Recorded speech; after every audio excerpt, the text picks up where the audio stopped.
Ano pong pananaw ninyo kay Win Gatchalian as Senate President? Oh, he's a good guy.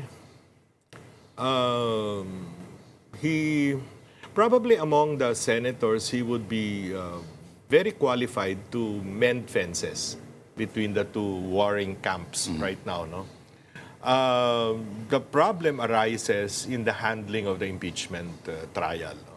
Because not being a lawyer, I mean, he's bright, he's sharp, but presiding justices or presiding judges of a trial requires legal know-how.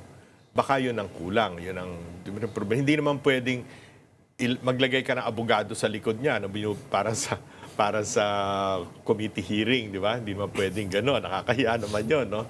So, I guess that's the reason Yung why sila Vince some Dizon, of them... binubulungan si Bongo. Mabuti, At si Frank Drilon, kunyari, wala nakikita. di ba? So, yun ang problema, no? So I guess that's the reason why sila mismo, some of them, have been suggesting na si Cheese Escudero ang mag-preside. Maganda ho bang optics yun na si Cheese Escudero ulit? Ito ba ay... Wala naman silang choice, eh. Ito ba ay redemption time or... Hindi sa ganon, Lord, no? Before the program, I checked nag-google ako the senators that I first elected. No? When I was quite young, 21 pa noon ang Okay.